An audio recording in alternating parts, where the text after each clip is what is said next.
Hi అండి, అందరూ ఎలా ఉన్నారు? Welcome to our channel. ఈరోజు కూడా ఒక యూస్ఫుల్ వీడియోతో మీ ముందుకు వచ్చేసానండి. మనకి త్వరలో ఇంకా వినాయక చతుర్థి ఉంది కాబట్టి మనం ఇలా సింపుల్గా ఫ్లవర్ డెకరేషన్స్ కూడా చేసుకుంటాము.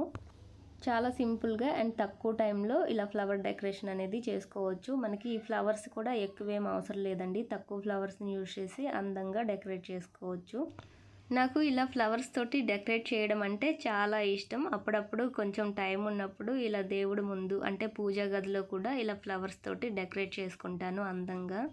మనము ఈ ఫ్లవర్స్ని ఒక 80 to 70 రూపీస్ తెచ్చుకున్నామంటే అందంగా ఇలా డెకరేట్ చేసుకోవచ్చు. నేను ఈ ఫ్లవర్ డెకరేషన్స్కి రోజ్ పెటల్స్ అలాగే చామంతి పువ్వుల్ని యూజ్ చేస్తున్నానండి. ముందుగానే రోజెస్ని ఇలా పెటల్స్ అన్నీ సపరేట్ చేసి పెట్టుకున్నాను. ఈ విధంగా సపరేట్ చేసుకున్న తర్వాత ఒక రౌండ్ సర్కిల్ లాగా ఈ విధంగా అరేంజ్ చేసుకోవాలి. పెటల్ని నీట్గా స్ప్రెడ్ చేసుకోవాలి. ఇలాంటి ఫ్లవర్ డెకరేషన్స్ చేసేటప్పుడు మనకి చాలా పీస్ఫుల్గా ఉంటుంది. మనం ఇక్కడ రోజ్ పెటల్స్ని సపరేట్ చేసుకొని అయినా సరే చేసుకోవచ్చు. లేదంటే ఫ్లవర్స్ని ఒక రౌండ్ సర్కిల్ లాగా డైరెక్ట్గా ఫ్లవర్స్తో అయినా రౌండ్ సర్కిల్ అనేది పెట్టేసుకొని ఈ విధంగా దాని చుట్టూ చామంతులను అరేంజ్ చేసుకోవాలి. మనకి ఫెస్టివల్ అనగానే మెయిన్గా గుర్తొచ్చేది ఫ్లవర్స్. ఇలా ఫ్లవర్స్ తోటి అందంగా డెకోర్ చేసుకున్నామంటే పీస్ఫుల్గా ఉంటుంది. ఇల్లంతా పాజిటివ్ వైబ్స్ తోటి స్ప్రెడ్ అవుతుంది.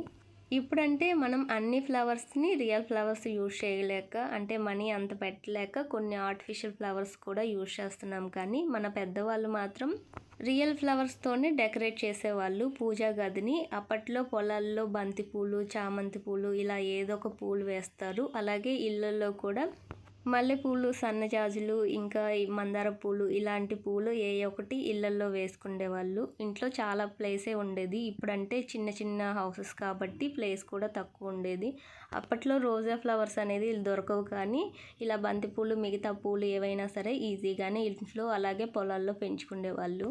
మా అమ్మ వాళ్ళు చెప్తుండేవాళ్ళు, ఇప్పట్లో పూలు కొంటున్నాం కానీ ఒకప్పుడు మాత్రం ఎక్కువ పూలు ఉంటే ఫెస్టివల్స్ టైంలో మిగతా వాళ్ళకి అంటే లేని వాళ్ళకి ఉన్న వాళ్ళు ఇచ్చేవాళ్ళంట. నాకు ఫెస్టివల్స్ టైంలో ఇలా దేవుడు మందిరాన్ని నీట్గా డెకరేట్ చేసుకొని అలాగే స్వామిని అందంగా డెకరేట్ చేసుకోవడం అంటే చాలా ఇష్టం. నేను రెడీ అయ్యేదానికన్నా ఇలా పూజకి ఎక్కువ టైం స్పెండ్ చేయడం అంటే చాలా ఇష్టం అండి.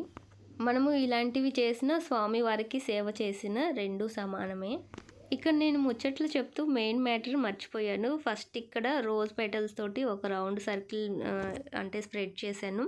ఆ తర్వాత వాటి చుట్టూ ఇలా బంతి పూలతోటి రౌండ్ సర్కిల్ చేసి ఆ తర్వాత మళ్ళీ రోజ్ పెటల్స్ తోటి ఈ విధంగా నీట్గా ఒక అంటే మనం ముగ్గు వేస్తాం కదా, ఆ ముగ్గులాగా ఇలా అరేంజ్ చేసిన తర్వాత మళ్ళీ మధ్య మధ్యలో ఒక బంతి పువ్వును అనేది పెట్టాను.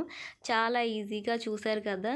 మన బొజ్జ గణపయ్య ముందు 3 నిమిషాల్లో అందంగా ఫ్లవర్స్ తోటి ఎలా డెకరేట్ చేసుకోవచ్చో. ఈ వీడియో మీకు నచ్చితే లైక్ చేయండి, షేర్ చేయండి, సబ్స్క్రైబ్ చేయండి. అలాగే మన బొజ్జ గణపయ్య వీడియోని కూడా అప్లోడ్ చేశాను. ఇంట్రెస్ట్ ఉంటే చూడండి. Thank you so much for